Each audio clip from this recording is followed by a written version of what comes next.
Hi, I'm Ann Blackman, and I'm the director of the eCollin Learning Centers here at Collin College, but I'm also an associate faculty in our education department.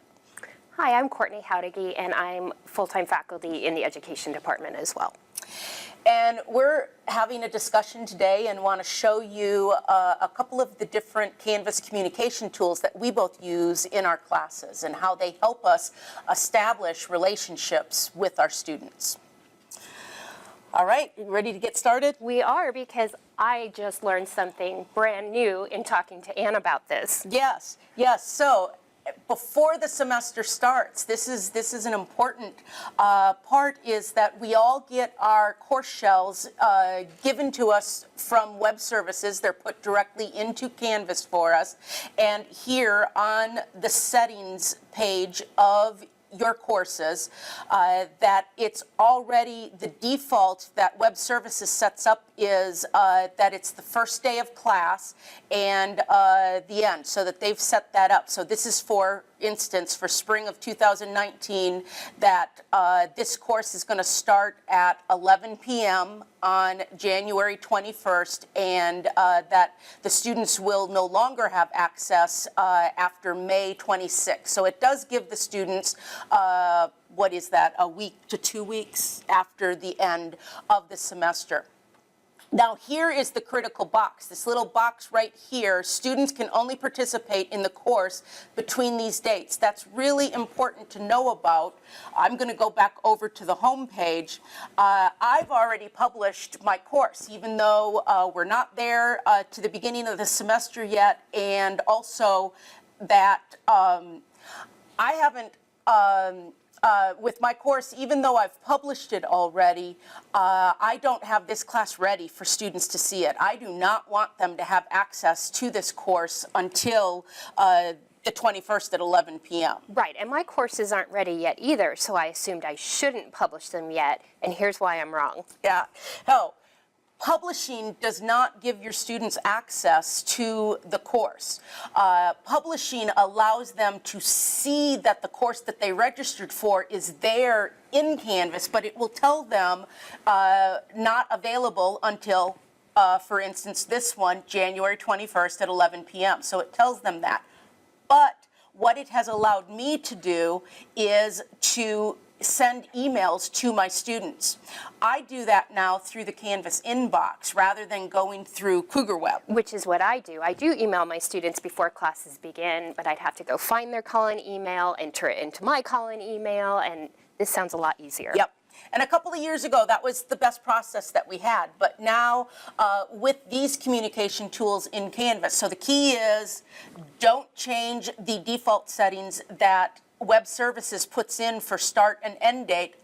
Publish your course, and that's not going to give the students access until the first day. But what it does do is right here in your Canvas inbox is that if you go and choose your course, and I have to find mine for here, and start a new email. So here's one of my courses coming up. It's got all of my currently enrolled students in the course. So that it's right there. I can send it to all of them, all students. And I always check send an individual message to each recipient. That way I am sending a template email to everybody, the same thing, but that they're each getting it individually. So it's more personalized, and it completely and totally eliminates the reply all. That can be a problem. Absolutely. With emails. The other reason I like to use the Canvas inbox for my communication with students with courses is because in the future, if there's a grade appeal, if there's an issue of any sort, not only do I have all of my assignments and my grading there in Canvas, but I've got all my communication with the students all in one place. And that makes sense to me, rather than having to go to your Collin inbox and your Canvas inbox. Yeah. Now, for the students with Canvas, this inbox by default is sending to their Cougar Mail. So whether you choose to go to Cougar Web and go to Banner and do the email that way from your call-in email to their Cougar Mail, or just publish your course, go to the Canvas inbox, it's still by default going to go to their Cougar Mail. One of the advantages in Canvas is that they also, as we do, also have the ability to add additional notifications. So I've liked it. I think I'm going to publish my courses today. Yay, good, good. So then we wanted to talk about the communication tools that are during the semester with the students. One communication tool that Courtney and I both use a lot in both of our classes, face-to-face and online, and I think we could talk an hour Absolutely. about, is announcements. And so you use them for both face-to-face and online? I do, and I use them much the same way. I use them for feedback when I want to give information to the entire class. I use them to motivate students, use them for important announcements about upcoming deadlines, due dates, college payment deadlines, those sorts of things. Great. Yep, it's a great tool that the inbox, what I always tell my students is that when you're going to get a message through the inbox, it is something to do with the whole course and a bigger issue. The announcements are something that's important right now. And so using both of those tools really helps. Another place to be able to communicate with your students and making sure to use it is within assignments that are set up in Canvas. We have the speed grader. I love speed grader. I do too, and I like that there's so many different ways and areas where you can give students feedback. Yeah. But I found one of the things you need to make sure you do is point students to all those different places. Good point, yes. So for instance, here is a paper that I graded, and with Speed Grader right here in Canvas, the assignments in Canvas, I'm able to give all different types of feedback on the paper. I am also a big user of rubrics. So am I. What I am always doing with the students, and the same, so I guess you're doing the same thing. I am. Is to always be saying, see my comments in your paper, and be reminding them there is a rubric. I'm reminding students all the time in the assignment directions. Review the rubric so you know what's expected. And in fact, in my announcements, I frequently will tell them something has been graded, even though they should already know that.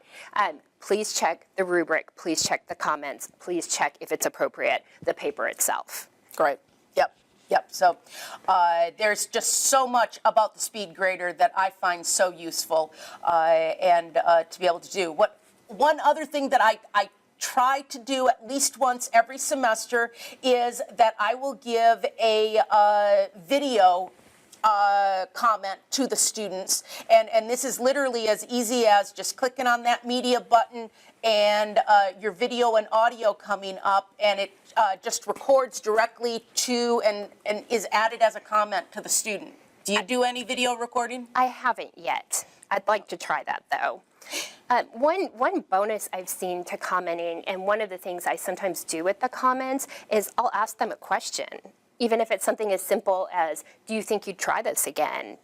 Would you use this note-taking style again? Would you plan your semester like this again? Or something along those lines, maybe something they wrote that I'm asking about. Great point. And I love when they come back and actually respond to me in the comments. Yes. It's not every student, Yes. and it's not every time, but that's been a role. That I always enjoy that when that happens. Good suggestion. All right, thank you. I think we're both learning. So I do want to go back to conversations here, which is Canvas inbox, then they also refer to it as conversations. This is another area in terms of tracking all of this communication with your students. Right here in the Canvas inbox, you've got the choice to look at not only the inbox, everything unread, but also right down here, submission comments. And that's been really helpful for me as a way to just check and make sure I'm catching anything that the students are saying to me. That's been really helpful to me. And I have found that that was one area where I did need to go back and put a notification for myself. Since students don't always respond to good point. comments, I actually have Canvas notify me when they do. Oh, that's a good point. Yeah, that's a very good suggestion. Yeah, so the useful feature here, but yeah, that would, because I do have to sort of remind myself, go check. Right. So yeah, a notification would be good. The last area is within the gradebook itself. One of the features is that when you've got your assignments set up in gradebook, there are these 3 dots. I've already got it opened here, but let me go off of that for a second. So here in the gradebook, when you hover over one of your columns, these 3 dots show up, and when you click on that, no, it's not coming up. Let me do it on another one. There it is. That you've got, one of the options that you've got is to message students. When you click on that, it gives you a lot of different options. The ones that have not submitted yet, that they haven't been graded, or you can set up a grade. You know, if they scored less than 70, and it just automatically puts them in. This has been a great way for me to give those gentle reminders, that encouragement. Right, and you don't have to reinvent the wheel or cut and paste over and over and over again, because this catches all those students in that circumstance. Yes, yes. And it sends those messages to each student individually. So again, it's not a group email, it'll send them individually. And even though it adds, you know, that if I've chosen the students that haven't submitted yet, that if I don't want to send it to one of these students, I still, as the instructor, have that ability to make that change. But it does help me to be able to just very quickly be able to send messages to a targeted group. Is there anything else with the gradebook? Do you, in terms of the messaging, do you use it in a different way? I don't. I like using it for the not submitted, or if it's something where I'm allowing students to improve a grade, you know, notifying those that had a lower score. So no, I can't think of a different way that I use it. Yeah, no, that sounds like we're on the same page with that. Oh. Well, Courtney, thank you. Any closing thoughts about what's important about establishing a relationship with each of the students? Well, I think it's important to know that we're not just talking about online students, that we're also using these things with our face-to-face students as well.